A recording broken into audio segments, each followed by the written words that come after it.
Today on the show, we are joined by Thomas Manning from Operation Christmas Child to discuss how a simple shoebox gift can have an eternal impact on a whole community. Plus, kidnapped by a runaway electric car, and the Atari 2600 is having its best year since 1982. All this and more. It's time to wake up.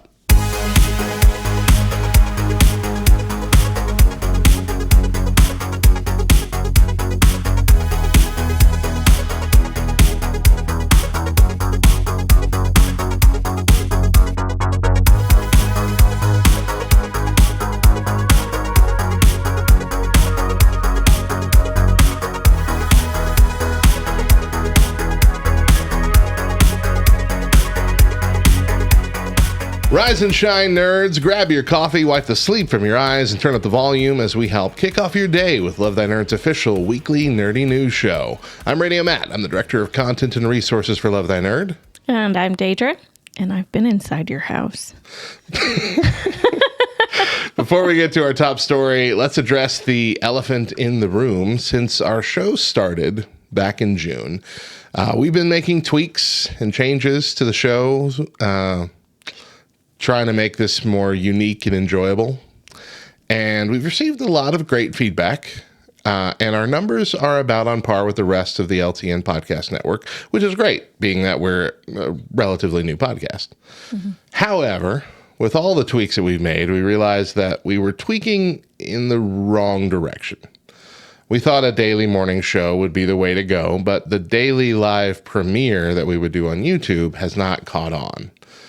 We typically only have 0 to 2 watchers on YouTube your in the mom, morning. Usually. My mom, no. Much more tend to watch the show or listen to it after the fact. In addition, even with shortening the show over the last month, it's been a struggle to find enough show-worthy news to fill 5 shows. There's a lot of stuff. There's a lot of stuff to talk about in the nerdy news sector, but there's not a lot that would really spark a huge conversation, which is kind of what we're trying to do here. There's a lot of just like, hey, yeah, this movie's coming out and this video game's, delayed, but that's not a conversation. Those are just headlines, and that's not what we were trying to do. And so we would have usually 2 or 3 good topics through a week, and then the rest are things that we're trying to force into being entertaining, and I just don't like doing that. In addition to that, the time to edit, produce, post, promote, and chat in each of these shows has become difficult to maintain, as my responsibilities have grown with LTN, a lot of which have occurred just in the last few months. So Deidra and I have talked about what we can do to both make a better show and relieve some of the pressure. And we have come to the realization that it's my thought that we must have a daily morning show that was the problem. Instead, we feel it would be better to transition to a once-a-week formula where we have one show, roughly an hour long, where we can focus on the strong news stories and have some fun stuff too. And this will be a much more manageable format going forward. So this is put it into the YouTube premieres in the morning. Instead, we will release every Monday in the same way as all the other LTN podcasts do. The biggest outside change, though, comes to LTN Radio. Instead of a daily morning show, we have moved all of LTN's talk content to the mornings with an alternating weekly schedule, a week A and a week B. You can find the schedule at lovethynerd.com/radio. We are currently kicking off week B this Monday. We have a good show, but we think it could be great, and I hope today is the start of that. So thank you for sticking with us through all of our growing pains, and I am fairly confident that this is our final form. With all that being said, let's get to our top story. The Atari 2600 is booming again 46 years after its release. Wow. So the Atari, if you recall, the Atari was the one with the little joystick and the button on the top.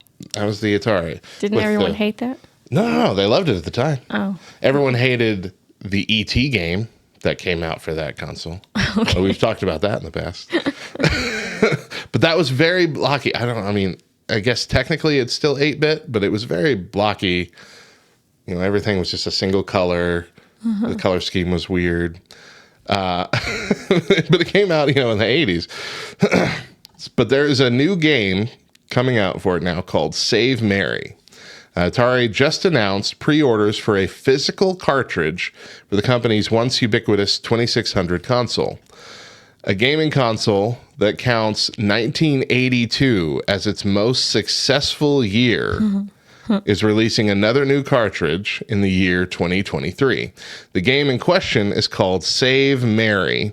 It was actually developed during the console's golden years before being shelved when the 2600 went the way of the dodo. So they were making this game for the console before the console basically, we're done with this one, we're moving to the next one. Right.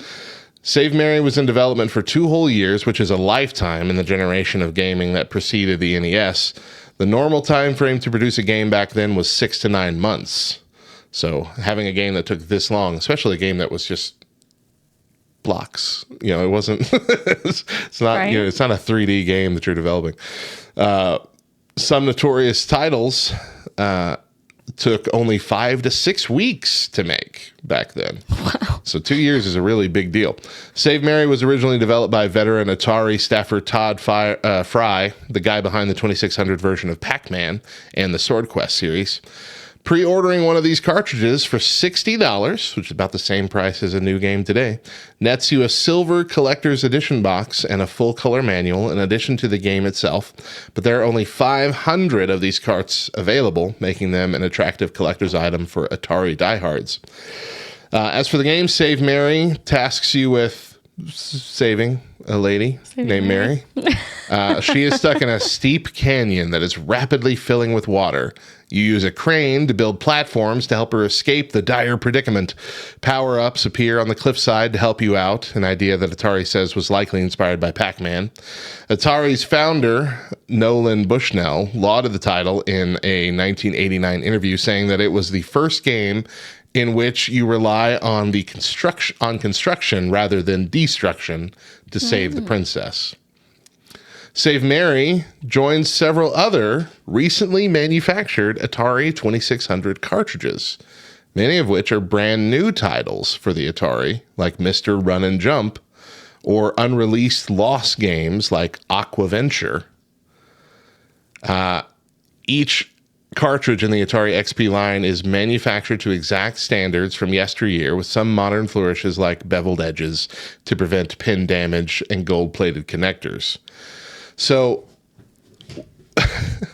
what is interesting to me about this is that I did not know there is a huge renaissance happening right now with the Atari 2600, because you would think, if I'm going to buy a cartridge for the Atari 2600, I'm going to have to track down An Atari. some old dusty 1980s Atari. Nay. Currently, right now, Atari is you can pre-order the new 2600 Plus. Okay. For, I think it's less than $200, you can buy a brand new Atari 2600. It actually plays the 2600 and the 7800 cartridges. So like 2 systems worth.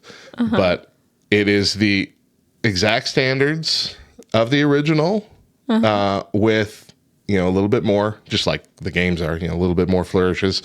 But it'll play all classic Atari games and all these new ones that are coming out. Wow. Pre-order, ship in December.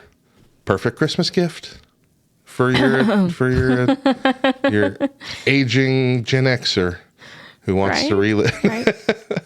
Now I guess this has kind of been going on for a while. They even talked about this on Free Play this last week, but just this kind of renaissance of loving the older machines. About a decade ago, we started having like the NES Mini come out and the Super NES Mini. Then they had I think they did a PlayStation Mini as well that all come preloaded with all these classic games. Our friends, I think, our friend Sippy, he bought the NES Mini. I remember him showing it off at his house. He's playing it around. And I'm like, man, this is reminding me of my childhood. Here's what happened. All the children of these things are grown up now, and they're like, hey, they got money. Let's use that. Yeah. We'll see. But there is, yeah. The 80s, but there all the is 80s stuff. There is that, though, connection, that physical connection. Even the Nintendo Switch has the Nintendo Switch Online where you can, play a bunch of classic NES and Super Nintendo and N64 games. And you can play them on your Switch with your Switch controllers. But you also have the option of buying through their store the classic controllers now in a wireless form. Right. So you can have that real feel, like especially that N64 wacko controller that I love. Like just having that, or the original NES brick that hurt your hands to hold because it was pointy.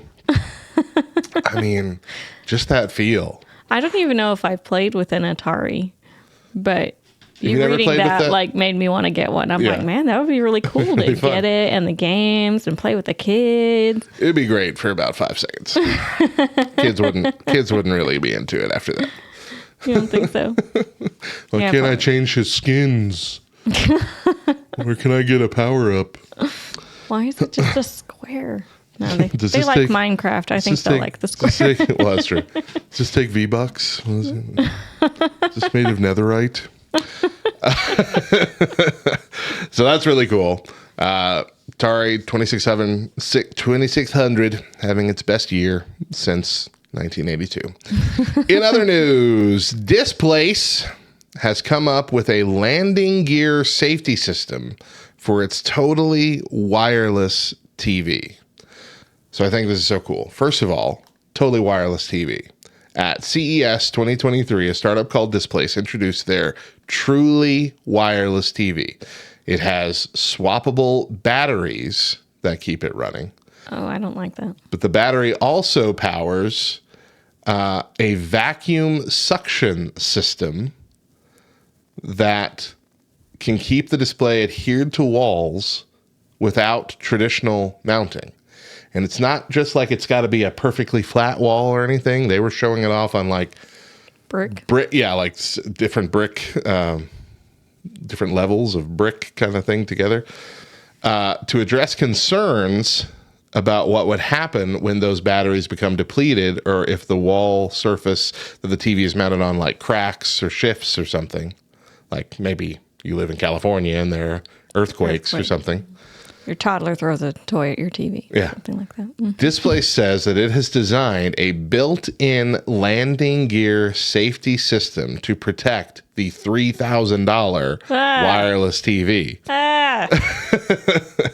People buying this TV don't have kids. I don't think we need to worry about that. But I mean, if you're going to pay $3,000, you want to make sure. So it says on The Verge, it says, "Here, friends, is where Displace self-lowering landing gear technology comes in." And it says, I'm going to quote directly from the press release so you can get the full rundown on how it supposedly works. Sensors within the Displace TV constantly measure the battery level and pressure in the vacuum suction system, analyze the wall's surface, and check leakage on the vacuum pumps. If the vacuum pumps are in danger of not maintaining a seal or the wall's integrity falters, the Displace TV automatically deploys 4 quick adhesives for stability and initiates a self-lowering landing gear system. The adhesives work as anchor points as the Displace TV begins to lower itself gently on a zip line from as high as 10 feet and deploys a reusable foam at the bottom to protect the TV screen. When a problem is detected, the Displace attaches an adhesive frame onto the wall. So it's like it's the frame itself that's around the suction cup thing. And if the suction's going to fail, we're going to connect to it with these 4 adhesives. So you got 4 points. And then that stays on the wall. And then the TV is just slowly lowered down the wall. Wow. By these little cables. And the little foam pads pop out, and they're like little foam tacos that go around the bottom of the TV. And it just comes down, lands on the floor, and then just slowly flops onto its face and protects your TV. Oh, my God. This is making me think like they have put the technology of NASA and the shuttle thing, shuttle landing into our TVs. That's exactly what it is. It's beautiful. It's beautiful that way. I like that they're like thinking ahead of the human error of changing out the batteries, Right. Like, I'm going to forget about that TV battery. It's got to have a thing on the screen that pops up like, hey, you better change the battery. It's going to plop off. All right, next story. I mean, look, I would never pay $3,000 for a TV if I thought that there was any chance it would fall and break. Right. So the safety system is perfect for peace of mind, I think. Yeah. That way, if you're, on a 2-month, 3-month long vacation on your yacht, you don't have to worry about your TV falling with your no children and your much money. Yeah. Yes. It's perfect. We've all been in that scenario. Low demand for Travis Scott creates liquidity crisis in the ticket reselling economy. It's not a normal story that we cover, but it's so interesting to me. So this comes from 404 Media. Tickets for rapper Travis Scott's upcoming tour sold out fast. Check StubHub right now, however, and you can find thousands of tickets to these sold out shows in many cities for between $10 and $20, far below the face value of the cheapest tickets of $61.50 before fees when they first went on sale. In ticket reseller lingo, Scott's tour is a bloodbath. The result of overzealous brokers and noobs overbuying tickets based on a miscalculation of the likely value of his tickets on the secondary market. Many brokers now stand to lose a lot of money on Scott shows. At least part of this buying frenzy was fueled by a bet placed by PFS Buyers Club, a credit card maxing site I wrote about, or this author wrote about earlier in the week that had recently pivoted from buying rare coins to buying concert tickets. PFS told its members to buy as many tickets to Scott shows as possible, according to emails that 404 Media was able to maintain. PFS itself stands to lose more than $1 million on Travis Scott alone when all is said and done, it told its members. The entire situation, which has become a complicated mess, sheds light on a little-known segment of the ticket broker industry where resellers partner with credit card buyers clubs to obtain tickets. The fiasco also highlights the risks associated with ticket reselling and shows how Ticketmaster profits from the secondary market, helping it sell out artists even before their ability to sell out venues is guaranteed, and passing that risk on to resellers. So, wow. Essentially, because a company or a single person or whatever can't buy out all the tickets of an event, they have created a community of people who will use their own personal credit cards to buy as many tickets as they're allowed, and then use this group, the PFS Buyers Club, to then resell them to get everybody a profit. Except if nobody wants apparently to see not that enough person. people wants to go see Travis Scott, and now they're in a bit of a crisis here. How and I know the answer, but how is this not illegal? It's illegal to scalp tickets in person. Yeah. Why is it legal for companies or groups like this to buy all the tickets to a concert and resell them? But I know the answer. It's because Ticketmaster's not going to put up a fuss about it because they're making all their money. They're making sold more all money. My tickets. They're making more money than they would have made. Mm-hmm. Yeah. I did hear recently a podcast about ticket scalping and how it's moved online and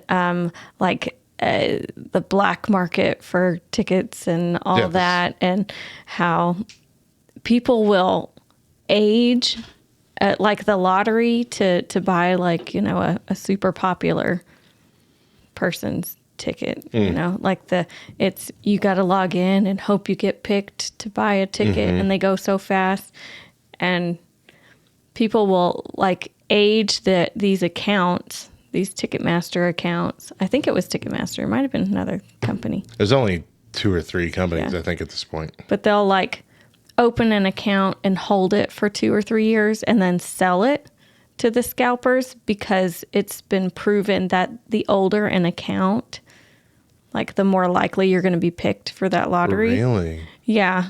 And so they have these aged accounts that they buy and all this kind of crazy stuff. Yeah. That's interesting. I was listening to it. I was like, wow. So crazy. Yeah. I almost feel like concert tickets should be like plane tickets. Like they should be tied to your ID, and that you'd have to jump through a whole lot of hoops to transfer them to someone else. Right. You know what I mean? Like it's almost impossible to transfer a plane ticket. That's true. But it's still possible. But it is ridiculously difficult, and it takes so much time. Like, because the same kind of, I mean, I don't really care about Ticketmaster. And I definitely don't care about scalpers. But the same kind of issue is a problem like in the collecting world. Like we do Funko. I've done Funko Pops for forever. When I got into Funko Pops, it wasn't that big of a community. There would be special releases that usually happened at conventions. And like the most reselling that ever happened was someone would go to a convention, buy the limit of like 2 or 3 that they let you get. Right. And then they'd have 2 and they'd resell them. And it's not a scummy thing, because people couldn't go to the conventions. Like nowadays they release them in the stores too at the same time. And so it's not as special unless you're like a hardcore collector and you really need that in-person convention sticker on the box. But back then you could only get those special ones at conventions. And so they would get a few and sell them, usually not for that much more. I bought a few. They're usually like $10 more. At the most, it was double the price, which they're already only like $15. So that was fine. But now they'll do these limited releases on Funko.com or whatever, and you have to get in and you have to be ready. And it's not a lottery system. It's just a first person to get there. But people have all these like trained bots to go in and immediately like purchase as many as they can. And they're it'll be a release of 1,500 and they'll all be gone in the first minute. And most of them went to bots. Like you can't even type in your credit card fast enough to buy them. Like you'll get it. It's in my card. It's in my card, but it doesn't reserve it till you hit that checkout. I hate this kind of stuff. I really, and I don't know how to combat it. How to get rid of it at this point. People will always find a way to make money on something. All right. Last up. This is a quote from the article as the headline. I was kidnapped by my runaway electric car. Oh. You ready? Okay. This comes from BBC.com. A driver was told how he was kidnapped by his runaway electric car and forced to dodge red lights and roundabouts. Brian Morrison, 53, from Glasgow, said that he was heading home from work on Sunday night when he said his brand new MG ZS EV became stuck at 30 miles per hour. Oh, dear. Police were forced to stop the runaway car by allowing it to slowly crash into their police van. MG Motor UK said it was trying to resolve the matter. The spokesman said MG Motor UK has been urgently trying to make contact with Mr. Morrison so that his vehicle can be fully inspected by our engineering team. We take this matter very seriously, and now that contact has been made, we are making every effort to resolve matters quickly and comprehensively for him. Police Scotland confirmed it had responded to a driver unable to stop his electric car. It was a catastrophic malfunction, they said. He said he was lucky that the incident had taken place after, what would that be, 10 o'clock on a Sunday night, when the roads were quiet. I realized something was wrong when I had come up to a roundabout and went to slow down, but it didn't do it.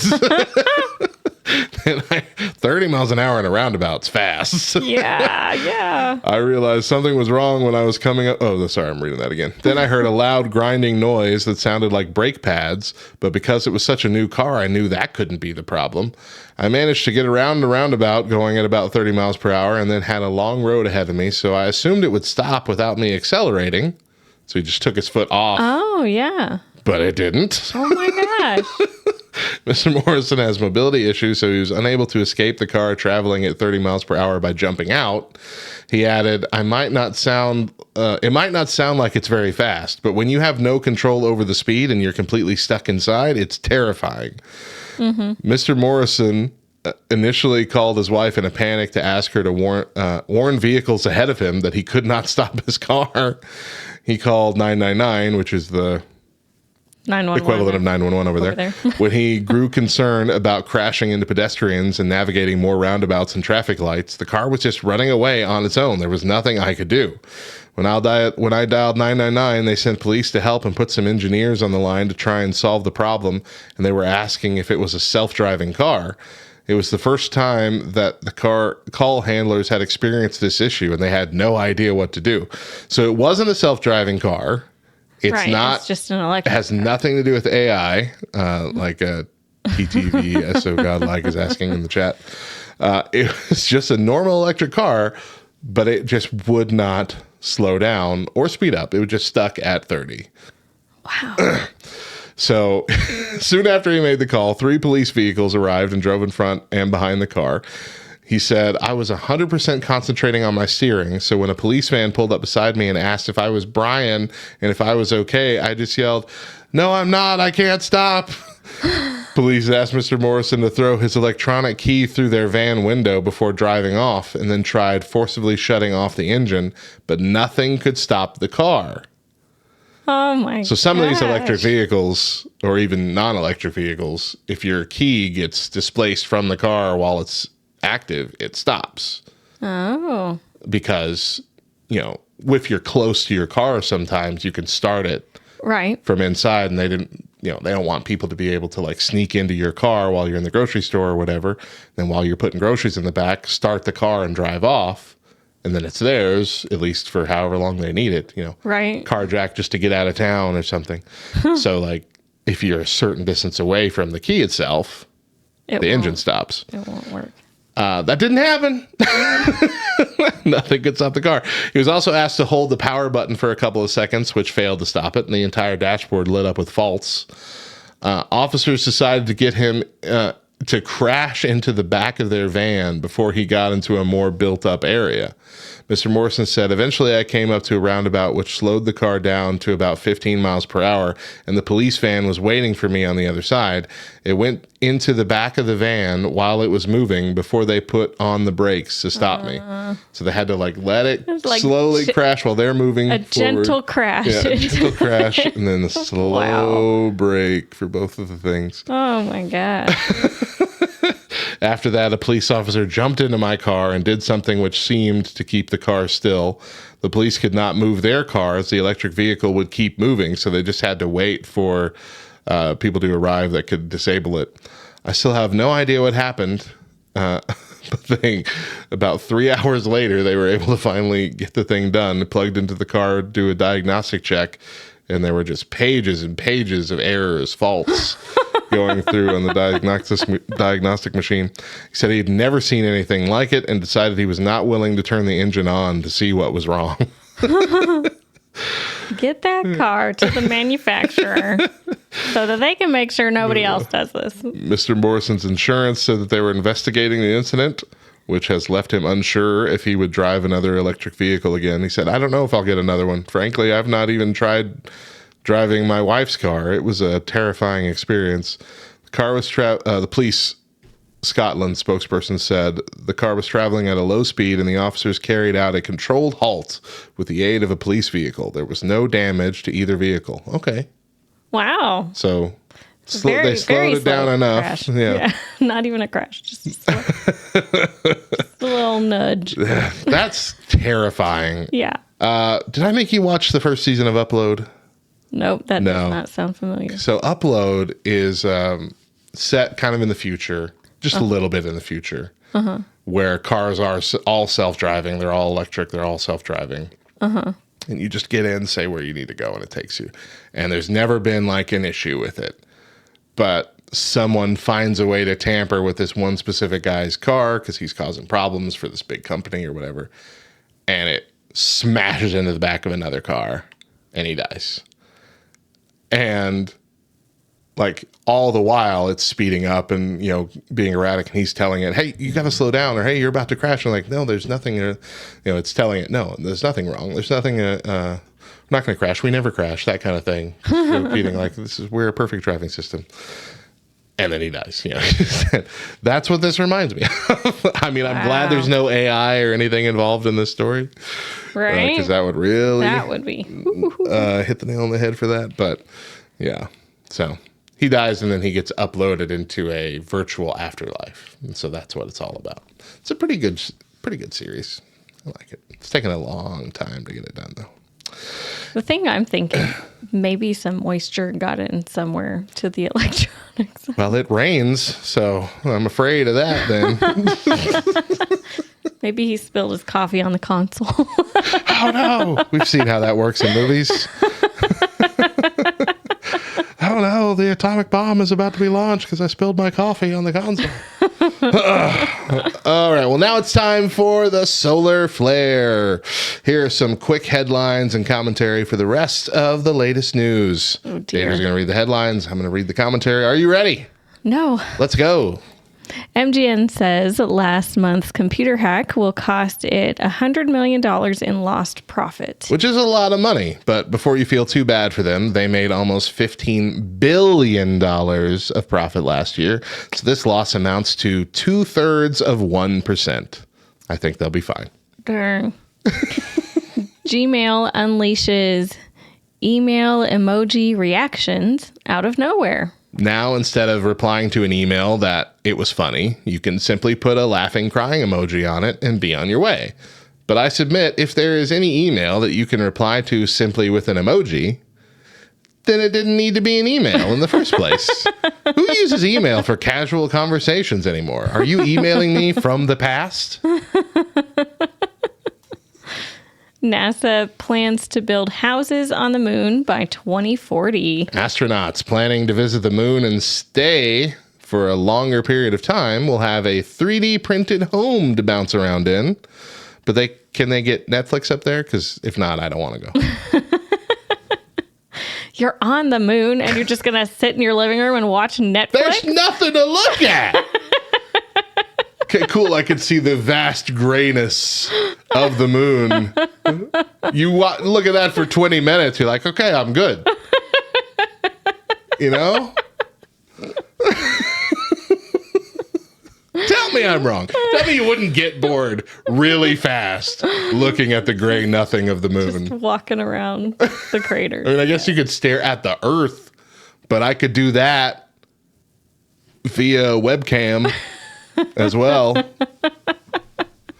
From the, what is it? Goodness. Space Station, International Space Station. I'm going to do that.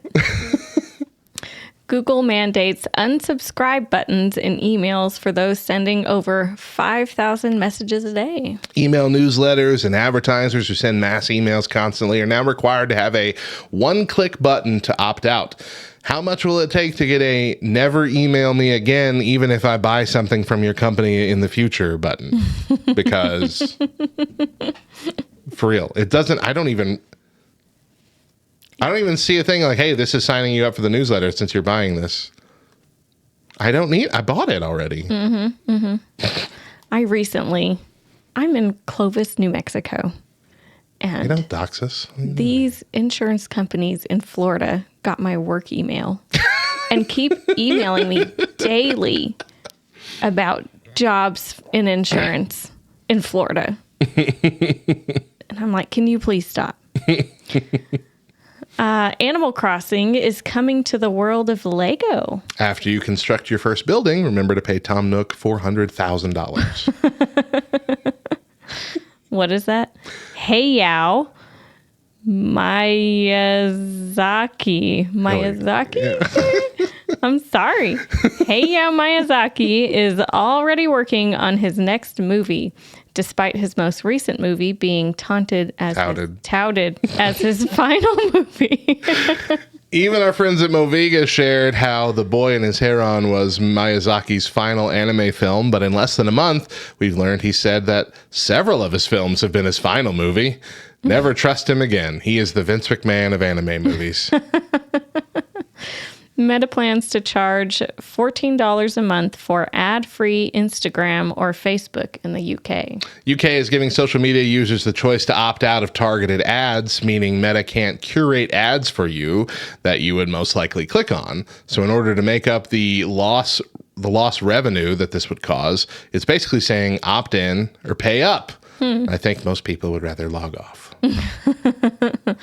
Bing Chat tricked into solving CAPTCHA by Dead Grandma Story.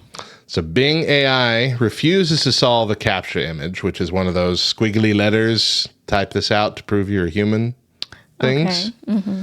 But one man edited the CAPTCHA to be inside of a locket in a photo of an old lady, like a necklace locket, and made up a story about how his grandma had died and this was their special love code that he wanted typed out. The AI was manipulated by the story and solved the CAPTCHA perfectly, thus proving that robots can indeed solve the prove you're human tests on the internet. Wow. Gracious. Indie Christian tabletop game developer Kara Games closed its doors after 9 years. So sad news from friends of Love Thy Nerd who have created amazing Christian-themed games like Commissioned, Soul of the Empire, Unauthorized, and several more.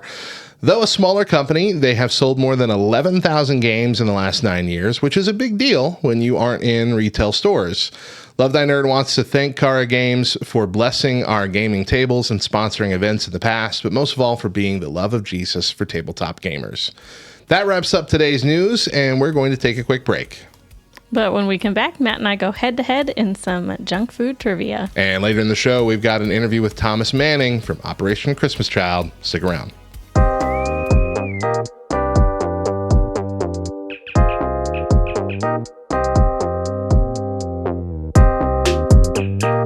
Today in Nerd History. Today's date is October 9th. In 1996, Clark Kent and Lois Lane got married in the pages of DC Comics. After a long and tumultuous relationship, Clark Kent and Lois Lane finally exchanged their vows and became husband and wife in a star-studded ceremony that was attended by many of their friends and colleagues, as well as some of the world's greatest superheroes, in Superman: The Wedding Album. In 1997, Fallout released on PC. This role-playing video game lets the player explore the post-apocalyptic wasteland full of mutants, raiders, and other dangers, while trying to save their underground community from a water shortage. In 2019, Nancy Drew premiered. This mystery drama television series follows the adventures of a young detective who solves supernatural crimes in her hometown of Horseshoe Bay, Maine.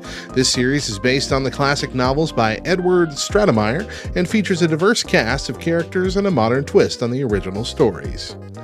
For more nerdy facts about today's entries, visit lovethynerd.com/nerdhistory. Welcome back to Rise and Shine Nerds, LTN's official weekly nerdy news show. I'm Radio Matt. And I'm Deidra. Real quick, I want to point out that Deidra and I are wearing a couple awesome new shirts. These are from Quiet Mountain Apparel. Get my mic out of the way. It's dangerous to go alone. Mine. They're just slowly raising up. Oh. Coffee, fuel for ministry. It is. So mine is a play on the original Legend of Zelda game. It's dangerous to go alone. A guy gives you a sword, your first little sword. This has a digital Bible in place of it. Your spiritual sword, as it were. This is one of their classic designs. Deidra's got a cool coffee-inspired design that was perfect for her. Yes. So these are from Quiet Mountain Apparel. We had Manny Montanez on the show a few weeks ago to talk about what it's like in the Christian apparel space. And he kindly sent us a couple shirts here. They have got a lot of amazing shirts for nerdy Christians over there, including a new line of Harvest Night themed shirts and a new line called Council of the Elders. That's bold and fun. This is not a sponsor, but it's a cool company with some dope shirts and hoodies. A big thank you to Manny. Go check out his nerdy Christian clothing at quietmountainapparel.com. And to catch our interview with Manny, you can find episode 39 on lovethynerd.com, youtube.com/lovethynerd, or your podcast apps. Now, each week we like to put our nerdy knowledge to the test, and today Deidra and I will test our junk food nerdy knowledge as we go head-to-head in a game of candy bar trivia. Candy bar. Yeah. Okay. So All this trivia game is multiple choice, but we have to keep guessing if we get it wrong, meaning we can potentially earn up to 3 X's on each question. Like golf, we're going for the lowest score possible. Lowest score wins. Each of us are going to answer 5 questions, and I guess we're going to do a coin flip here. Flip it. So if it lands on heads, Deidra's going to answer first. If it lands on tails, I'm going to answer first. Why can't I call it in the air? Oh, Because it's a fake it's a phone coin. thing. What is that? Tails? Tails. All right, I answer first. I don't like that, frankly. You have your mouse over there? Oh, yes, I do. All right, let's go. Candy bar trivia. What candy bar was named after its inventor's family horse? Snickers, Almond Joy, Fast Break, or Baby Ruth? Ooh. Ooh. I know Baby Ruth was actually named after like a girl named Ruth, like an actual baby. I thought it was Babe Ruth. It's not named after Babe Ruth. That is a common misconception. Misconception. Almond Joy doesn't sound like it would be a horse name. Fast Break is too new. Like that came out when we were in high school. Right. Snickers sounds like a horse name. I feel I'm gonna go Snickers. like Snickers is correct. Yeah. Originally, Where's my noise? it didn't make a noise. Why didn't it make a noise? I rely on that noise. I know. No What the little heck? ding ding ding. I'm gonna have to do it manually. Originally bummer. introduced in 1929 by Frank and Ethel Mars, the Snickers bar was named after their family horse. The original Snickers bars were sold for a nickel and consisted primarily of chocolate, peanuts, and caramel. Primarily. No nougat in the original ones, apparently. All right. What? I don't know. All right. What was changed about the Mr. Goodbar formula in 1992? Darker chocolate, skim milk, less sugar, more peanuts. Trying to Do think you about recall? I don't. I'm trying to think about what more people would care about. I don't think people in the early 90s would care about darker chocolate. Dark chocolate wasn't really a big That's like a thing thing. now. Yeah. 2000s maybe. I don't think people would care about skim milk or less sugar back then. They would want more I would peanuts. think it would be they want more peanuts. I'm going to say more peanuts. Is it more peanuts? Ding, ding. Correct. Ding, ding, ding. Wow. Wow. One of Hershey's most popular candy bars since it was first introduced in 1952. Mr. Goodbar consists primarily of creamy milk chocolate and crunchy peanuts. However, the company decided to make a change to the long-standing formula, adding more peanuts. We've heard you, and you want more peanuts. Number 3. What candy bar was invented by the Curtis Candy Company of Chicago in 1923? Zagnut, Butterfinger, Milky Way, Mr. Goodbar. Well, they already talked about Mr. Goodbar and where it came from, so It's true. that's stupid. You see, I was going to say it's going to be like Zagnut or anything, because I don't think that's one of the main brands, but I'm thinking these don't have to be part of the main brands in 1923. They could have been bought by Right. one of the main brands. They got bought out because they were good. But I'm going to say Zagnut, because I'm just feeling Zagnut here. Zagnut. Dang it. Butterfinger then. Ding ding. Oh, the Butterfinger. Butterfinger candy bar was invented by the Curtis Candy Company in Chicago. 1923. Consists of flaky, crispy, orange-colored peanut buttery center covered with a chocolate coating. Butterfinger of today may not, however, be quite the same as the original bar. It's not. They changed the recipe. They were very clear about that a couple years ago.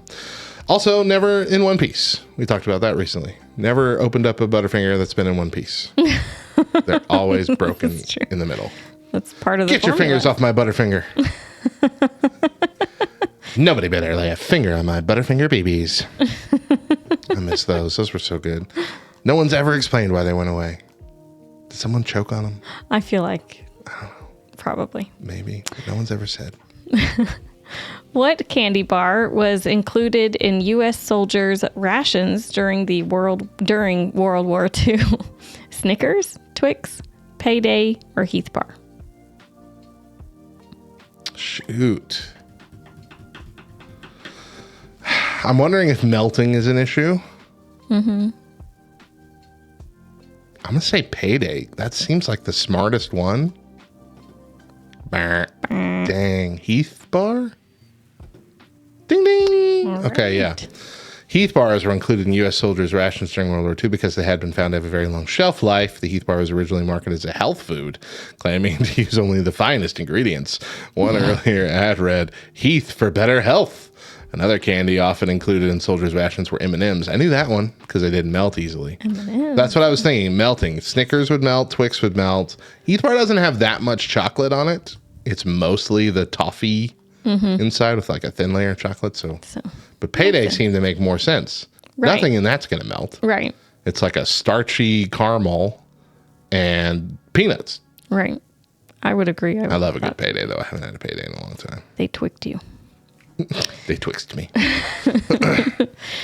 What candy bar was originally introduced in the UK as Roundtree's Chocolate Crisp? Roundtrees? Roundtrees? I think Roundtrees. Yeah. Maybe like... Chocolate Crisp. Okay, I don't think it's Butterfinger. Oh, sorry. I didn't say Butterfinger, Heath Bar, Kit Kat, or Uno Bar. Uno Bar? Uno Bar? Maybe?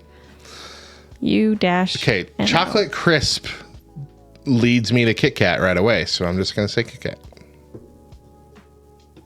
Ding, ding, ding. Dang it. Kit Kat bar was originally introduced in the UK's Roundtree's Chocolate Crisp. 2 years later, it was renamed Kit Kat, consisting of several thin bars of chocolate-soaked wafer coated with chocolate. Chocolate-soaked wafer. That's how they describe it. Hey, quit that. I'm seeing how many X's I got 2 X's. Just 2? Just the 2, Just baby. 2. All right, your turn. It's going to go well. Your turn. Ding, dear. ding, ding. Okay. What candy bar was originally packaged to include 3 separate pieces of candy flavored vanilla, chocolate, and strawberry? Was it Mounds, Mars Bar, Toblerone, or 3 Musketeers? Oh, that's tricky. Because you hear 3 Musketeers and you're like, oh, it's that one. I'm going to say Mounds. Mounds is the coconut thing. I know, but they could have flavored. There are 3 different flavored coconuts. And then they found out no one wanted chocolate, coconut, or vanilla, or strawberry. Sorry. Coconut? Oh, that sounds awful. What is a Mars bar? I don't even know what it is. I don't think I've ever eaten it. I love Toblerone, and I don't think it would be Toblerone. I feel like Mars bar is similar to a Milky Way. Fun fact, Toblerone is Garrett from Dude Perfect's favorite candy bar.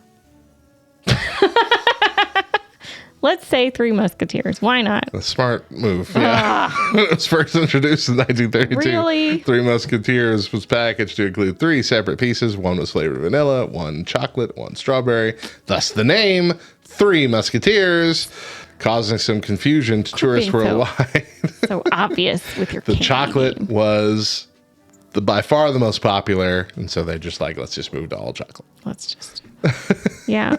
Vanilla 3 Musketeer would be weird. Yeah. The strawberry one would be good. Yeah. I feel like. All right. So 1X already. Number 7. What candy bar was called a Raider bar in France and Germany until 1991? Milky Way, Kit Kat, Topic, or Twix? I've never heard of a Topic candy bar. Me neither. Raider bar. A Raider bar.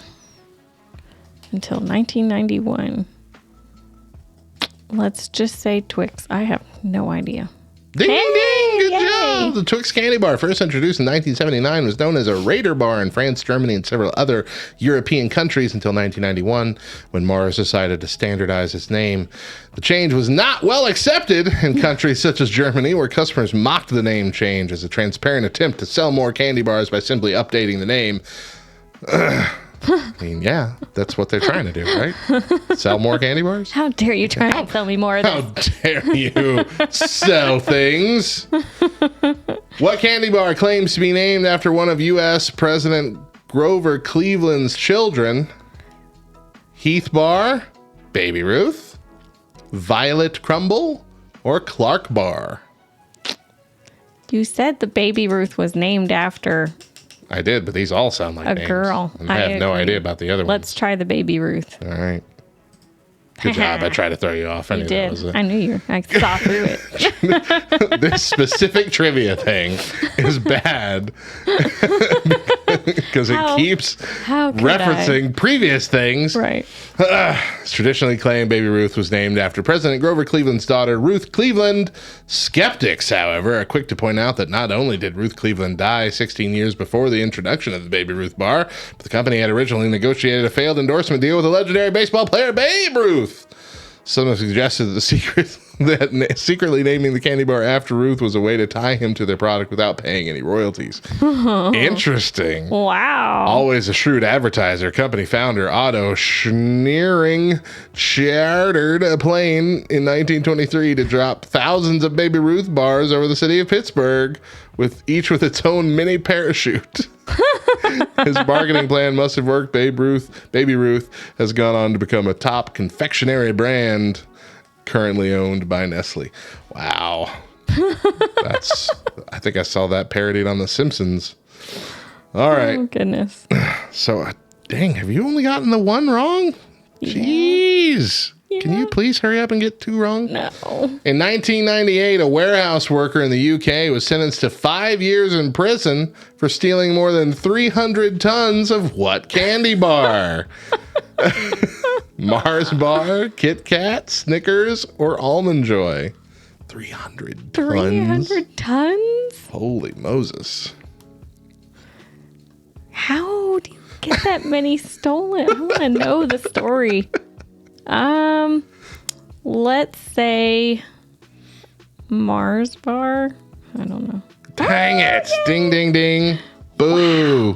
1998, Martin Keyes, a former shift manager at an Oxfordshire warehouse, was sentenced to 5 years in prison for stealing 8 lorry loads of Mars bars, worth approximately 70,000 pounds each. Pounds money-wise. Keyes attempted to use his knowledge of the warehouse computer system to cover up the thefts. Stolen candy was said to have weighed more than 300 tons. That's insane. Well, I feel like that was such a black market for Mars bars. This last question is garbage. It's the easiest thing on the planet to I answer. might not get it. Let me read it then. What candy bar consists of a coconut center topped with an almond and coated in milk chocolate? Is it Mounds, Bounty, Zagnut, or Almond Joy? It's Almond Joy. Mounds, you say? Wrong. Don't do that. Zagnut, wrong. Bounty, wrong. Sorry. That's 3 X's you got for that one. Originally introduced by the Peter Paul Manufacturing Company in 1948, the Almond Joy bar consists of a coconut center topped with an almond and coated with... I actually really love Almond Joys. The original Almond Joy candy bar sold for 10 cents. It's very similar to the Mounds bar, introduced in 1921, which does not include almonds and is coated with dark chocolate. People don't know that. I don't know that. You didn't know that? No. I knew it, and I'm so mad No wonder every time I like hear. Mounds better than Almond Joy. I'm so mad every time I hear, if you don't like the almond and Almond Joy, just get the Mounds. It's the same candy bar. It's not the same candy bar. It's got the same filling, but it's not the same bar. Okay? Hershey's purchased the rights to Almond Joy in 1988. Good purchase, in my opinion. Well, I'm mad at you because you pulled that out. Cannot believe you got that last one right on the first guess. That was my chance. That was my chance for you to get at least 2 more X's for me to win. Deidra wins. Yay. 2-1. Sheesh. All I do is win. Stop. You stop it right now. That wraps up our trivia battle for the week. We're going to take another... I'm reading your line. Go ahead. What are you doing? We're going to take another short break, but don't go anywhere. You read it. Small line. You didn't do a good job. Up next, I've got an interview with Thomas Manning, a rep from Operation Christmas Child, to share with us all about the major impact a small shoebox of gifts can have on the world. Stick around.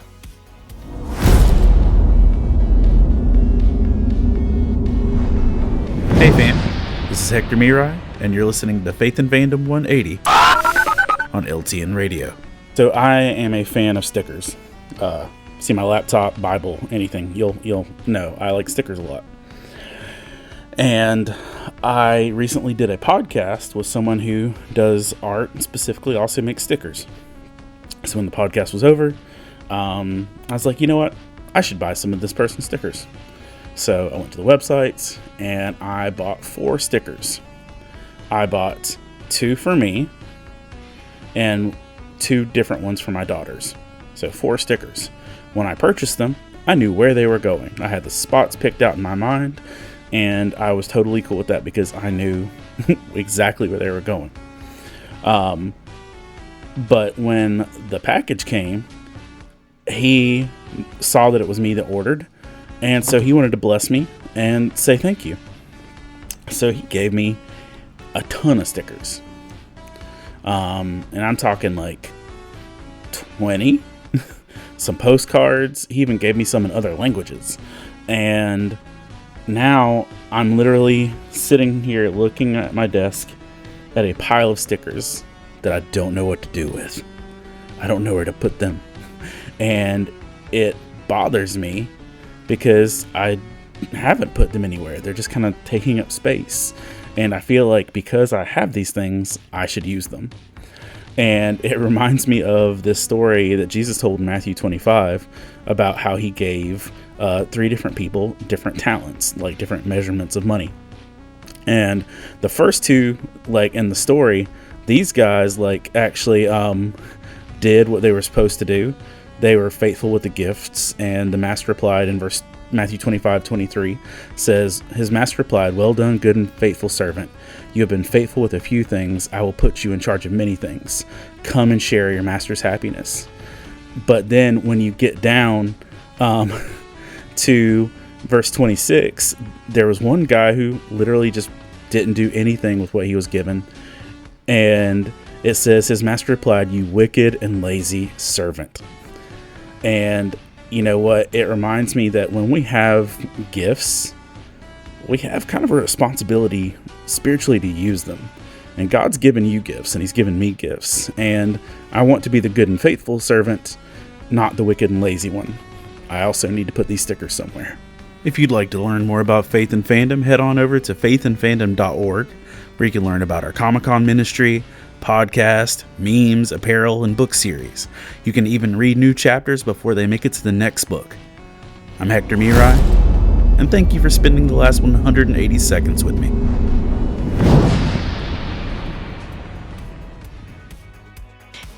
Welcome back to Rise and Shine Nerds. I'm Radio Matt, and this is not my wife, Deidra. We have a fantastic interview today with a friend of mine through the LTN community. His name is Thomas Manning, and he is also, in addition to being one of the volunteers and awesome people in LTN, he is the media support team member for Operation Christmas Child, localized in Oklahoma. So you have your area is Oklahoma, but there's all over the United States, and I'm sure beyond, offices and areas. So we have. I know a lot of people are getting into spooky season right now. I mean, this is October, and you don't typically start thinking about Christmas until after Halloween time, unless you walk into a Hobby Lobby when it's Christmas all year round. But one of the big things that a lot of area churches and a lot of believers have gotten into over the past 30 years, this is the 30th year of this, I believe, is Operation Christmas Child, which is a ministry of Samaritan's Purse, which is you might know it as like packing a shoebox. I never called it, I always called it Operation Shoebox for the longest time. So I never never memorized the full name. But before we get into talking about that, Thomas, I would love for you to introduce yourself for the people that don't know you. Tell us a little bit about you before we dive in. Okay. Yeah, I can do that. You might have heard the voice, like Radio Matt was talking to us about. Let's see. You're listening to LTN Radio. That's right. Yeah. I didn't even think to mention that. Radio. He is one of the two people we call the voice of LTN Radio, but he is definitely our promo guy. He's the guy you hear every 2 or 3 songs on LTN Radio. Which we need to do some refresher stuff too. That's true. So we'll Christmas is do that. coming too. Yeah, it's that time of the year. But yeah, so aside from doing voice lining and stuff, I've done audiobook production for many years. I've worked in and out of broadcasting. At one point I was on the radio for almost 6 years. I've gone in and out of all different kinds of things. But right now, my focus is anything media related that I am experienced in. So for OCC, for Operation Christmas Child, it's helping folks with networking, how to run Discord or Zoom calls, or how to get in front of the camera and do exactly what we're doing right now, Matt.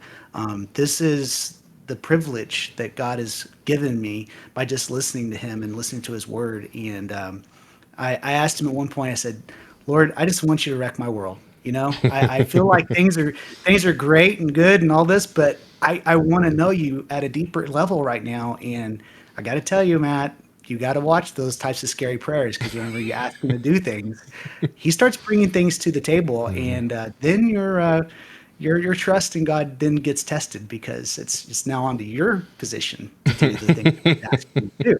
So to make a long story short, I've just had this culmination of all different types of things over the years, and I'm playing a lot less video games nowadays. I was streaming for a long period of time, and I just didn't know how that was going to pan out into this crazy world, and was really just doing it just because I could, and just said to God, Lord, you see what I'm doing here, and you see what my heartfelt mission is. What can I do differently for you? And he said, get rid of all of it.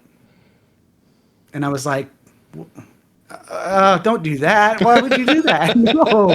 And he said, That's always a because fun thing, yeah. You built everything that you did right here based off of the tool set that I gave you, Thomas. And because of that, you made your own feelings of, you want it to look like this, you want it to sound like that. This is, how it's going to be. And during that whole process, you didn't let me control it. And it rocked my world, man. And I was like, okay, all right. And anybody that knows me, I'd been around for a very long time in that field, and just enjoying playing games. Really only started streaming and stuff because I wanted to record my gameplay and go back and look at it and critique it and how did I get better and all this kind of stuff. But after years of doing that, ended up just scrapping it all because it didn't matter. It wasn't what God wanted me to do in the first place. So through that whole mission, I just asked him, just make things evident for me. What are opportunities that I'm missing that I could be doing things for? And Operation Christmas Child was right there on the forefront, and took some shoeboxes in from watching a fellow streamer on Twitch, which, by the way, if you're not already on there, Ukulele for Worship. That's the number 4 in the middle, Ukulele for Worship. And she's got an amazing ministry on there. She plays music all the time, and it's just an amazing ministry. But as part of that, sharing the word of the gospel right there with her music, she also started packing shoeboxes on her stream. Oh, that's awesome. And it inspired me so much that I too wanted to pack shoebox. And I remember seeing, like what you said, it was the shoebox ministry. And I just didn't really think that much of it until I took a shoebox in, and it was actually 4.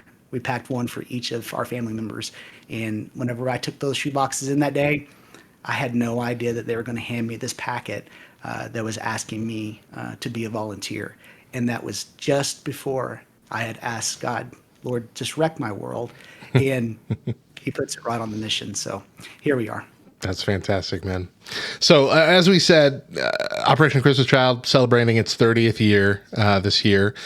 But there are still some folks out there that haven't really heard of it, or maybe at least they know about it, but they don't realize the scope of it all. So can you give us just a quick rundown of just what Operation Christmas Child is? Absolutely. The Samaritan's Purse Project, Operation Christmas Child, aims to collect gift-filled shoeboxes that are packed with fun toys, school supplies, and hygiene items, and then distributes those boxes worldwide to children of need, all in hopes of giving them a tangible gift that can help represent God's love. And through your missions, and I say missions because it's not just packing, you're actually putting a global mission in each and every shoebox that you make for a child. Out of that becomes an amazing word of the gospel. And they're given an opportunity in each shoebox to come back later that evening and have a mission given to them. It's a project where they're able to look through it's a 12-step discipleship course where they're able to come closer to God and decide even ultimately if that's what they're wanting and they're feeling that calling to come and receive him. So yes, it's a good thing to have the wow items that we're going to talk about. You know, there's teddy bears, there's toys and stuff. They need to have hygiene items and stuff too. School supplies are always a great thing for children. But aside from all of that, you're loving words inside those boxes and setting up a mission that you don't really know. You just don't really know exactly how deep it's going to go and what it's going to impact until you pray over it and just send it. Yeah, some of my favorite videos that come out every year are usually like testimonies that are people often who are now working as a part of Operation Christmas Child that were one of the recipients of a box when they were a kid 20 years ago or 25 years ago. And I think that is just the coolest like track of your life to have that play out and come full circle and then be a part of it yourself. There's so many beautiful testimonies that they put out every year as part of the like promotion for churches to play and say, this is the real impact. It's a cool little gift, but it goes so much further. I'm not an easy crier. These are the ones that get me to cry in the middle of service. Yes. And if you would ever have the privilege of meeting some of them, it would hit you just as well there too. Because I know what it's like sometimes in the media side of things. They can make things look real pretty in a package. It's not really like that. I'm telling you guys, I've had the pleasure of meeting not one but two shoebox recipients. And both of them, Edward and Becky, an amazing story. I could go on for a long time. I'm not going to do that. I'll share that with you at a later point. But go back and check it out. Edward and Becky and Desiree Nan.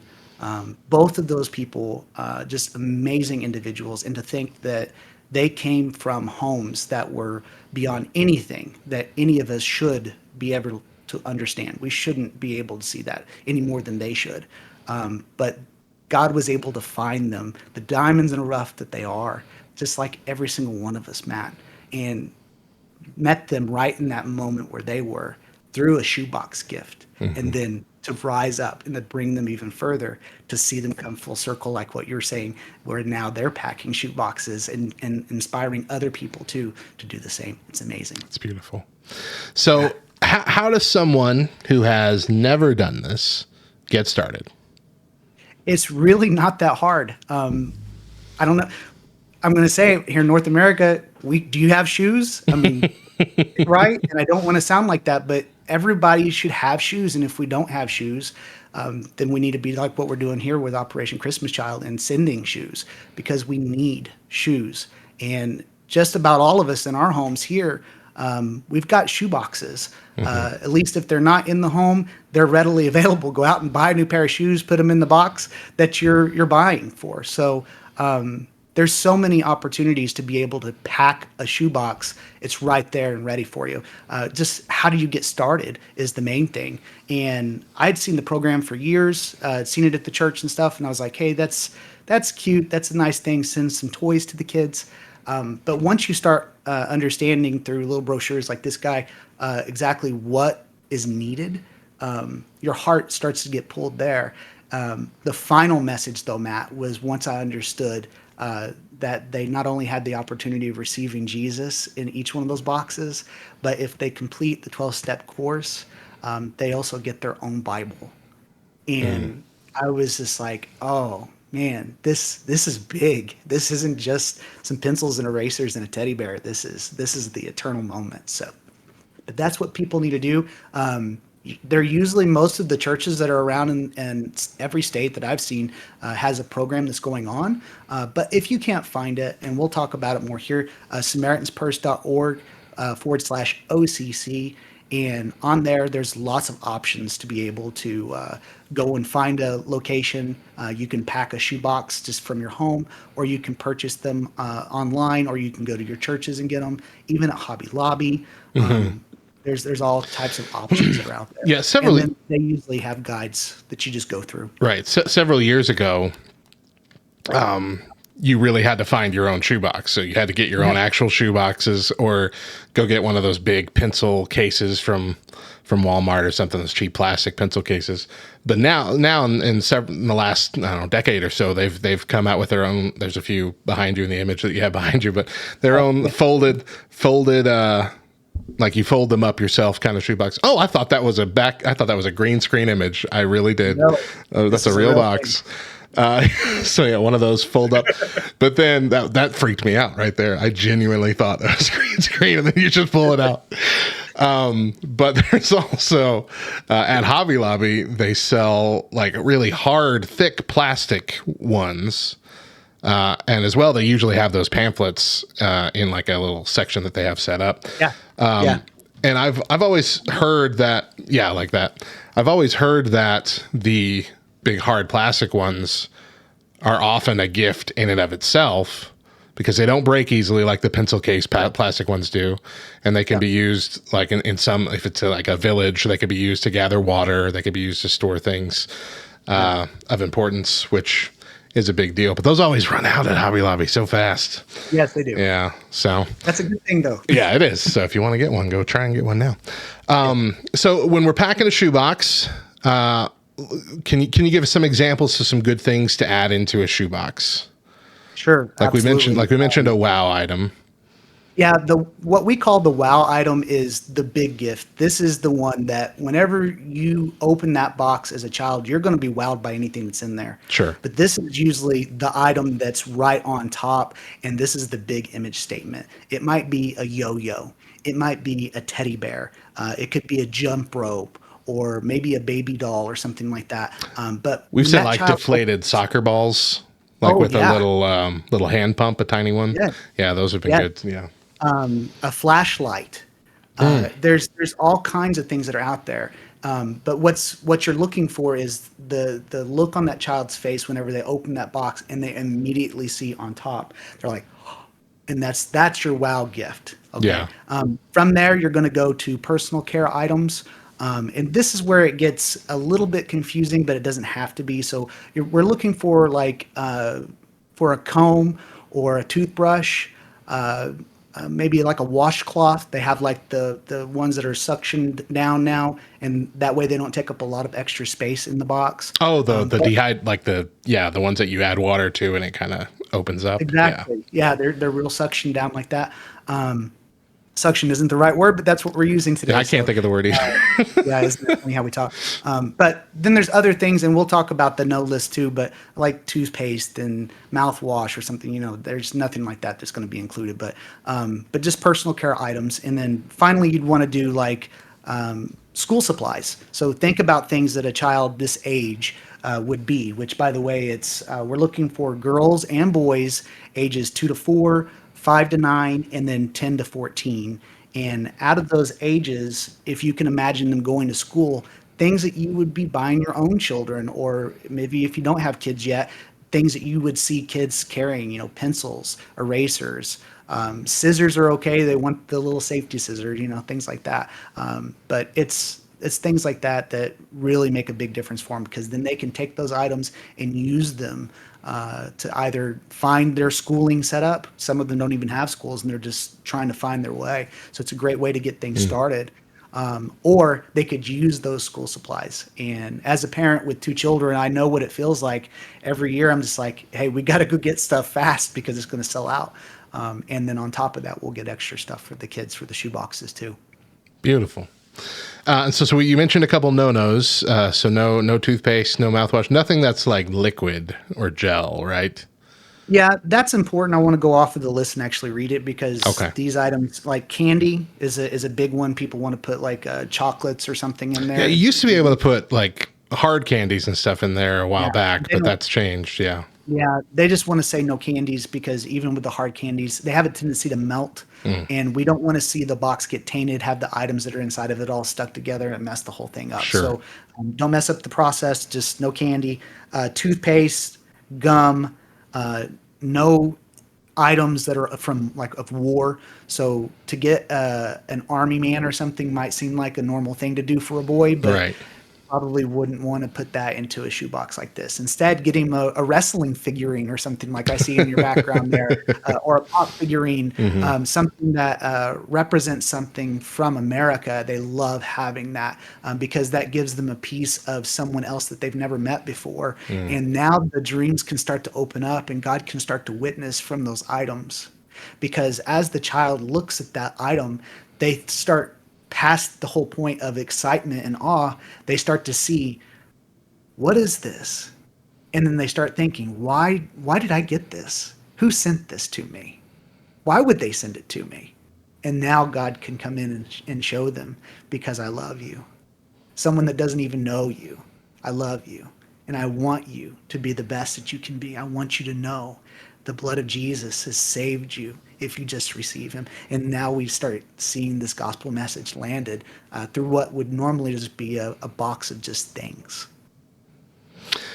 And we said that in doing this, sometimes you might not have direct access to like a church that's doing this in your area, or maybe you're homebound, or you can't actually get out and go do this kind of thing.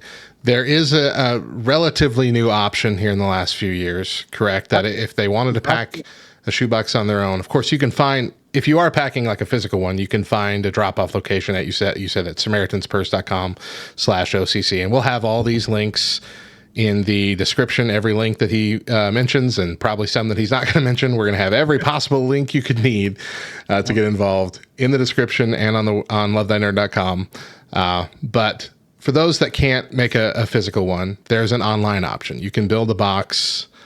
You're out of Build a focus. shoebox. And There we go. I'll just Perfect. put the QR code. QR code real right close there. to the screen so you could scan it on my side. There you go. You can do that right on your phone right now. But what Build a Shoebox does is it gives the consumers that are just so busy. I get it. We're busy. We have all these things going on, but we really have that pull in the spirit to do the right thing, to just simply take a moment. But sometimes going to the store isn't the moment. Like you said, maybe they're homebound and they can't. So this is a great option. Build a box online. You just go on there. They ask you to do a $25 donation, but out of that, you get to pick the items and stuff, and it's amazing what gets done through that. Another thing to know about this process is that if you build your shoebox through this, you're going to have top priority to some of the most war-ridden areas. And I never knew that part of it until just the last couple of months. And now that I do see that, we're going to do both the physical boxes and we're going to build some online too, because those are the ones that go to some of the areas that they can't just get the normal stuff to, because it's faster for them to be able to do that. So it's a very good thing. The other thing that we haven't talked about yet, Matt, is that for a single $10 donation, and that's both online here or with the physical boxes, it activates a QR code that's included in the box. So like, for instance, this is the pamphlet. On the back of it, you got the little label thing. You mark if it's a boy or a girl, what the sex is, and then you scan the QR code. If you donate $10, it then links your account to that child's box. So whenever it gets delivered, you're able to see where it was delivered to. And that's a really good thing for our family. We were able to see that, and it's such a ministry to know that people are in those areas and now I can pray specifically for them. And then if you go one step further, and in their physical box, if you pack a little message or something inside of there, they even like to have that correspondence back with the kids too. So if you want to have an email address or something, send a photo of your family. Tell them, hey, we love you because God's asked us to do something and we're acting. And I just want you to know. And then they put that message in there. Now they could correspond back to you too. So anything like that, that just keeps you involved with it and realizing what a true blessing it is. And it goes beyond just being some items put in a box. Sure. And that is an awesome like gift for that $10 donation. But that $10 is it's important because that's how much it costs to actually ship these boxes. Yes. Right. So those $10 cover the shipping costs around the globe for it. And so it's a gift for, hey, if you're going to help us get it there, you get to see how it goes. So yeah, I love it. Yeah. It's very much needed. After the boxes are collected, which is about the beginning of November, do you have the exact dates? I don't have the exact dates. November 13th through the 20th. Okay, so it's in the middle of November this year. Yeah, it's always the final week before Thanksgiving. Oh, okay. So just kind of remember that. And it's Thanksgiving kind of closes that time period of it off, and then they open up the shoebox receiving centers to put all the shoeboxes together, and then they'll start to distribute those across the world. But yeah, November 13th through the 20th. So that's coming up really quick. Yeah, not too late for you to jump in and get some of these built and get ready. Even not enough, plenty of time to start a whole campaign at your church if your church has never done this. Yes. But it is time to get on it and get working. And so after they get brought in the day what is it even called? Collection week. There we go. Collection week. National Collection Week. Then it goes to processing centers, right? Right. Like we have different areas across America. That's correct. And they have them in just about every major city that's across America. Of course, we're needing to have volunteers just like you. And to be a fact, today is the day that processing centers are now open to you to be able to come and reserve a spot to come in and actually help inspect these shoe boxes, because each and every one of the shoe boxes that are donated are opened and checked to make sure that everything that's in there is legit and then it's good, because a child's going to be opening this. Okay. The other thing is that for some reason there was things inside that weren't as specific as what we were looking for. We'll go ahead and pack some filler things in there too. They call it shoebox rehab. And they're like, hey, this is where it needs to be rehabilitated. So they put some extra things in there. But those dates and times are available on the website. If you just go on to samaritanspurse.org, and you can look at all the major cities. For instance, December the 8th, I'll be volunteering in Coppell, Texas, and going and seeing exactly what that's all about. I'll be taking some video and stuff, and I can share that with you guys too if you'd like.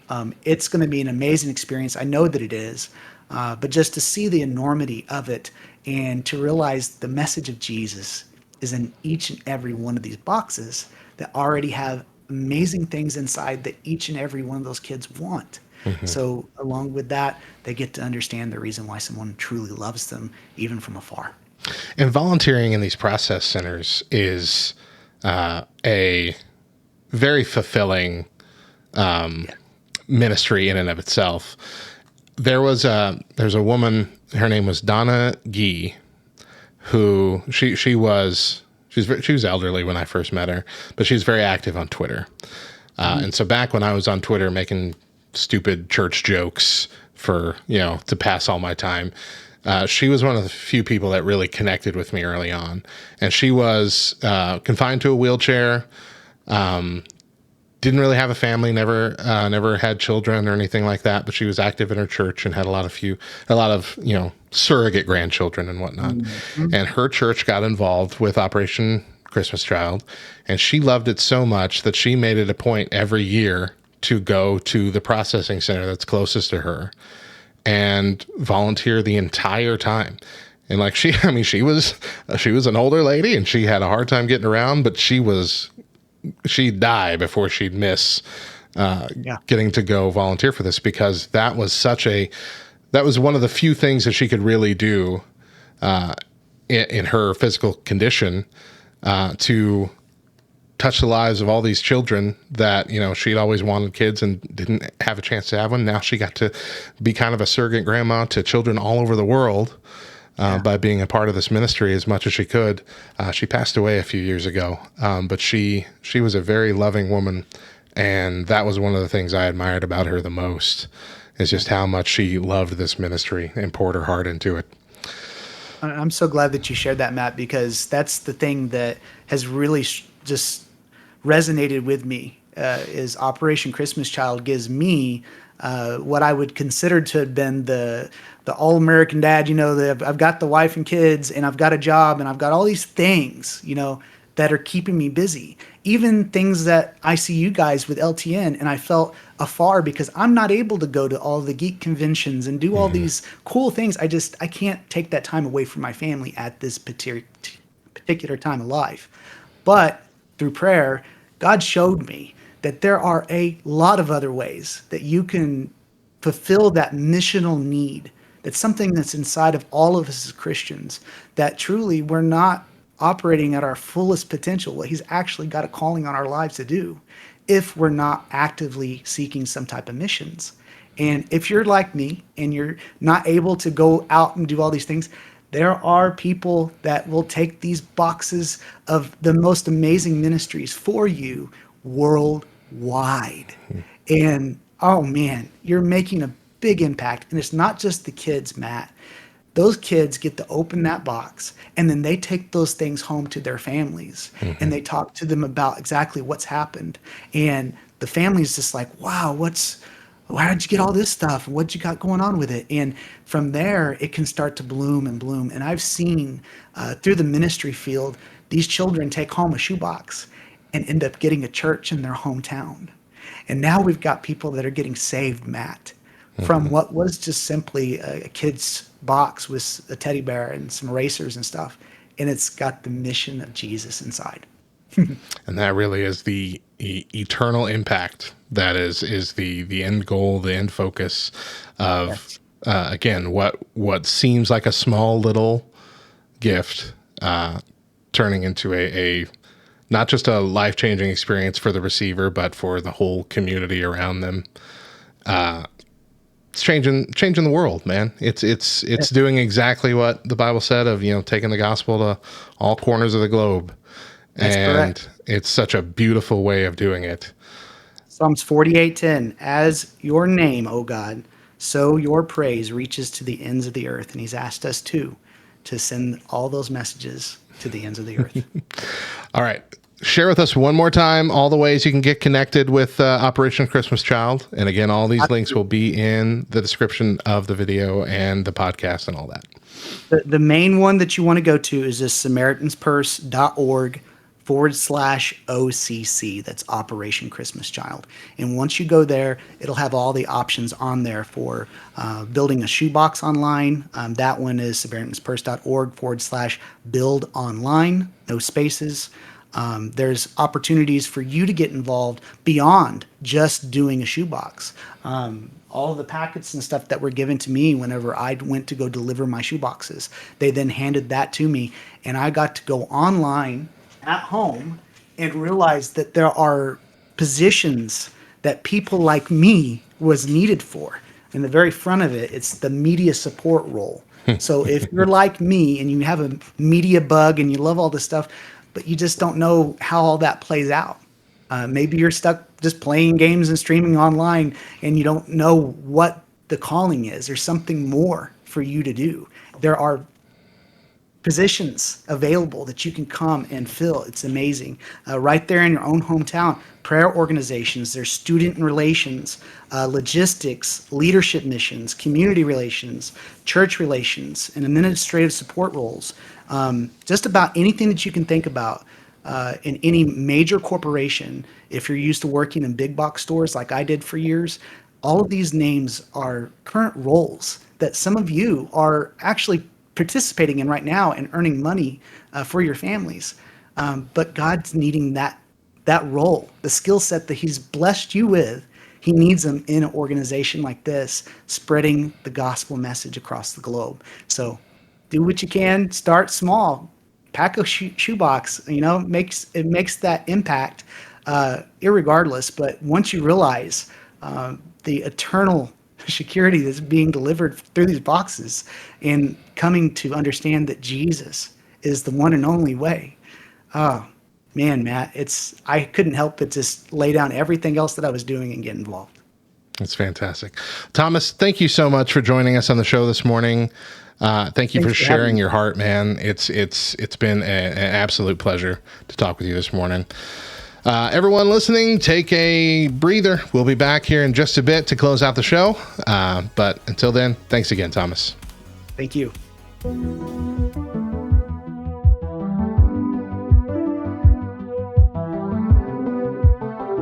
Hey everyone, I'm Tyranny Albright, and this is Reviews of the Nerds. Today, I'm reviewing the YouTube channel One Shot Questers. One Shot Questers is a comedy channel focusing on TTRPGs, primarily Dungeons & Dragons, that releases multiple videos a week. They range from comedy sketches and shorts to reacting to RPG horror stories, and the humor is often PG or PG-13.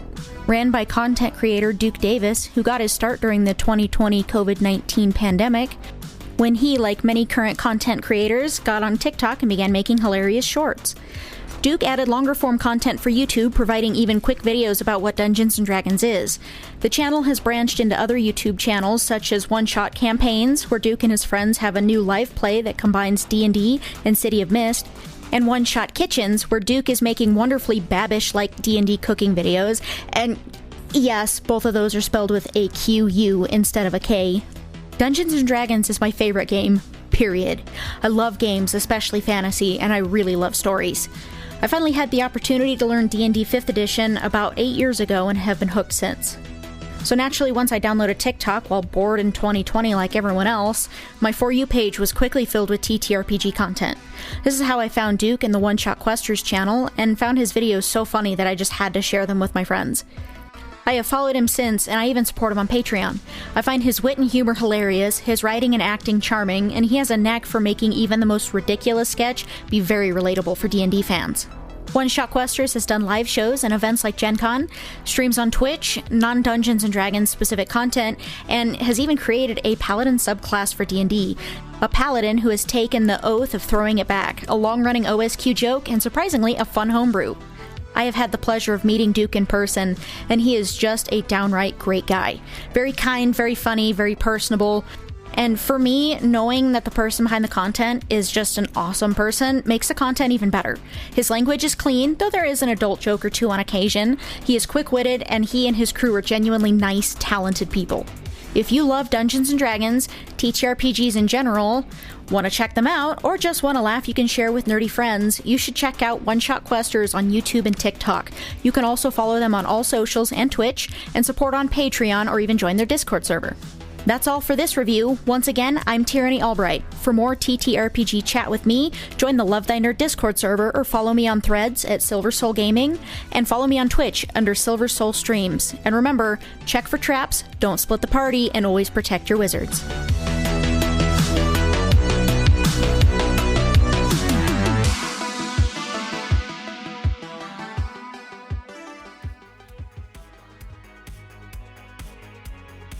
Welcome back to Rise and Shine Nerds, LTN's official weekly nerdy news show. I'm Radio Matt. And I'm Deidra. To wrap up the show today, we want to dive into a bit of nostalgia. There are a few nerdy things that we love celebrating anniversaries this week. Okay. Right? So this coming week. Today, October 9th in 1996, Clark Kent and Lois Lane got married for the first time in the comics. For the first time. Well, they've been married many times. Right. In the comics was first. Then almost immediately after, they got married on The Adventures of Lois and Clark, which was the Dean Cain-led Superman series. With Terry Hatcher. Is that who it was? Terry Hatcher? I don't know why you think I'm going to know the name of an actor or Hatcher. actress. Lois Lane? Is that a thing? Yes, Terry Hatcher. So they got married, if I'm remembering right, it was like in tandem. Thank you guys. Yes, Pig and then Tristan both say yes, Terry Hatcher. Move on. They got married pretty quickly alongside the comic book, if I'm recalling correctly. Then we also saw them almost get married in Smallville. Right? Like at the very end, they were going to get married, and then things happened, and then they just didn't. And then they teased that it happened several years later when they were wrapping it up. Or no, it was going to happen that day. Like they flash forward at the very end scene of Smallville. And it's like that was their new wedding day. And it's like, don't be late kind of thing. Okay. Because he had to go save somebody. Right. Yeah. Wow. And I'm sure there have been other references. I don't know if they remarried in the New 52 comic universe or not. I don't think so. They had Clark Kent macking on Wonder Woman. So that was weird. On October 10th of 2012, Arrow premiered, which a couple years later would spawn The Flash, Legends of Tomorrow, whole Arrowverse. A lot of big crossovers in that, which wasn't really a thing for superhero TV movies. Like the TV shows, the closest we got, we would have like other Justice League characters come to Smallville. Right. And those were always cool. But they didn't all have their own show. Right. It was just It was just like they were bringing in these special guests, and they would come in every Didn't now they and then. try and start? They tried to start an Aquaman show. Yeah.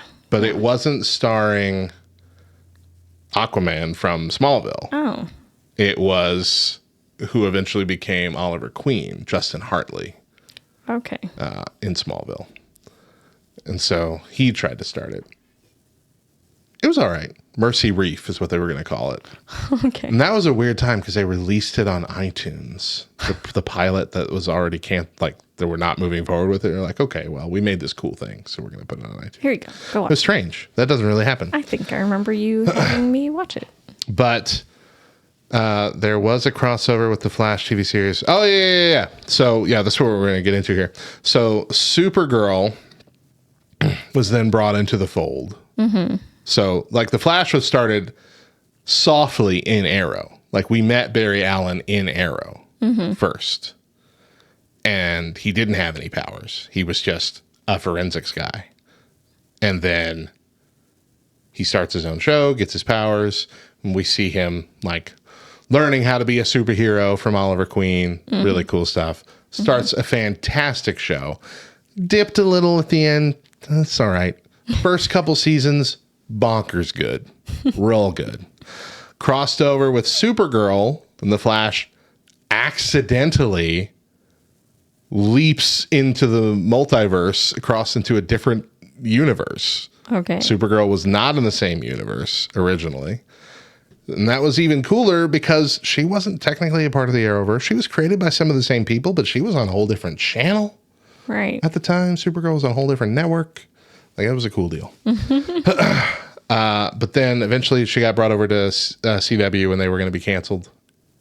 They did a bunch of cool, really big crossovers that, like, every show had an episode that was a part of it. Right. The last I one remember being that. Crisis on Infinite Earths, their interpretation of that, which is where all of the properties of DC were folding in onto this one thing. So classic movies, old TV shows. They brought back a few characters from old TV shows, like even like obscure ones like the Birds of Prey series that lasted, I think, one season. They brought them back for a cold open. They had the original Barry Allen Flash TV show, like, reprise his role. Like, he was in The Flash too as his dad. He was Henry Allen, and then he was Jay Garrick as well. But like, they had him reprise his Barry Allen role for this, which is really cool. But they did go back and see Smallville because they were trying to find, I think it was like the paragons of the multiverse, something like that. And they were trying to find a specific Superman that's supposed to be one of the paragons. And they go to Smallville and see Clark Kent and Lois Lane from Smallville, which was really cool. Right. I won't spoil that scene for you. Go see it yourself. It was fun. Yeah. I had hoped there would be more. I had hoped when, there were rumors that he was going to be involved, Right. that he was going to be involved. Right. We still haven't got to see him fly. We didn't get to with see his him. suit. Not really. Very obscured stuff, but that's all right. Anyway, Arrowverse kind of petered out at the end, but the bulk of it was really, really good. Really, really fun. On October 11th, 1975, Saturday Night Live premiered. Oh, wow. And then on the same day, in 2006, 30 Rock premiered, which was kind of a lampoon on the behind the scenes of a sketch comedy variety show like Saturday Night Live. That's cool. Tina Fey, brilliant in that show. SNL, obviously a star-making machine. Dan Aykroyd, Bill Murray, Chevy Chase, Norm Macdonald, Julia Louis-Dreyfus, Eddie Murphy, Mike Myers, Chris Farley, David Spade, Adam Sandler, Chris Rock, Will Ferrell, Andy Samberg, Jason Sudeikis, Will Forte, Amy Poehler, Jimmy Fallon, Tina Fey. SNL has had off years. And no, it's not as good as it used to be overall. But there are always bright spots in the cast. Will Forte and Jason Sudeikis specifically, fantastic recent SNL cast members who have gone on to do some of the funniest and coolest stuff. We had Last Man on Earth with Will Forte. Oh, And yeah. Jason Sudeikis was his brother that he showed up every now and then. Jason Sudeikis just wrapped up 3 seasons of Ted Lasso, which is the most wholesome TV show on the planet to also be absolutely full of curse words. But it is so good. If you can get around the cursing thing, it's such a good show. But just like Will Ferrell and Adam Sandler making movies for years, they define comedy for our teenage years, Right. right? Yeah. Even now. Good stuff. Good stuff. On October 13th, 2005, Apple released the first iPod that was able to play videos. Wow. Yeah. Wow. So do you recall that I got my first iPod? 2005. I got my first iPod at the beginning of 2005, and it was the one right before the video. And we didn't know the video was coming out. And you were upset. And I was very mad. I'm like, seriously? I got the one that can show pictures. It's like 2 years later, I think I finally was able to get the video one. And the screen was tiny. I mean, it's Right. like, Right. it's like these big. It's like a 2-inch screen. Yeah. But you were able to buy episodes of shows, like separate episodes on iTunes for like $1 a piece minimum. And that's kind of what we were talking about with Mercy Reef with the Aquaman pilot. You could buy it there on Right. iTunes and watch it. And you could watch them on this teeny tiny postage stamp screen. I remember buying a lot of the original seasons of Power Rangers because they were on there for $1 a piece. And this is when you were working at Sonic. We were living at the college. And I was walking, remember? Like every night you would work, I would walk from the college all the way to Sonic, which was the complete opposite side of town, and then walk all the way back. And as I was walking, I'd just be sitting there watching Power Rangers. Like, this will take my mind off the fact that I'm exercising. Did it work? No, because I wasn't paying attention where I was walking. If it was a nice, flat sidewalk the whole way there, I could probably would have gotten away with it. I watched it a lot at work too. I worked at the radio station, my dad's radio station. There was there wasn't a whole lot of variety of what you could download from iTunes. So I remember finding this like prank show that I think was originally on Nick at Night, and it was parents pranking their kids, but there was like 5 seasons of it. Oh my gosh. And so I would just sit there and watch these weird parents pranking their kids prank shows at work while I'm doing all this busy work nonsense that I had to do. I had to like transfer a whole bunch of written files to typed files. It was awful. I had to do things like go through all of our files from the past 10 years and mark out every social security number or something so we could then shred them Like, you have to do that before you shred them so people can't, like, grab all the shreddings and put them together.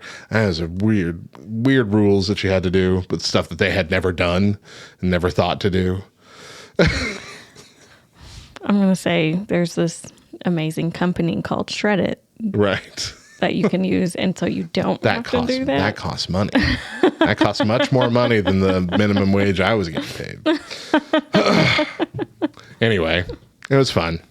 That was kind of the start, though. That was kind of the start of smartphones. It was like that was Right. the next leap was the iPhone. Right. Mm-hmm.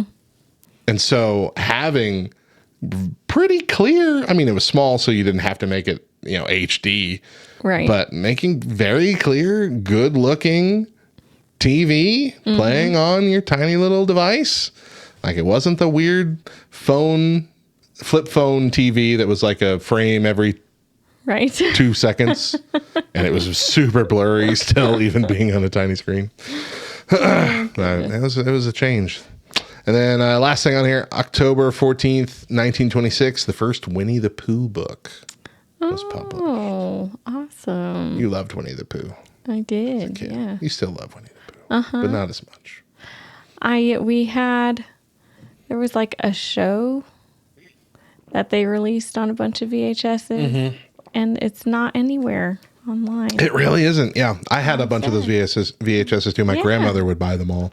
So every time I went to see my grandma, I'd be watching Winnie the Pooh. Yeah. Why aren't they on Disney? Are they Disney? Yeah, I guess they are. Yeah. Why aren't they on Disney? Are they on Disney? Have you looked? I looked. I'll look again. Maybe they just hadn't gotten. I know they got their movies, like the Tigger movie and the Heffalump movie. And Piglet's movie. Piglet's movie.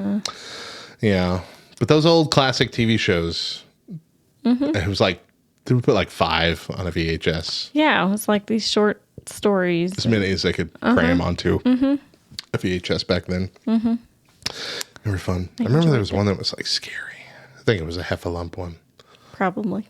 It was very, pardon me, Dumbo-esque. Oh, gosh. Hold on. I have a superpower. Do it. And they are gone. Beat the hiccup. The hiccup is gone. Be the hiccup, beat the hiccup. Well, that's everything. We hope you had a fantastic day. We thank you for making Rise and Shine Nerds a part of it. Catch us every Monday on YouTube, LTN Radio, or subscribe on your favorite podcast app. Catch up on all 44 episodes of the show before this one at lovethynerd.com/rise and shine. And tell us what you think of the show via our socials at Rise and Shine LTN on Facebook and Twitter. Once again, I'm Radio Matt. I'm Deidra. And as always, a reminder, Jesus loves you, nerd.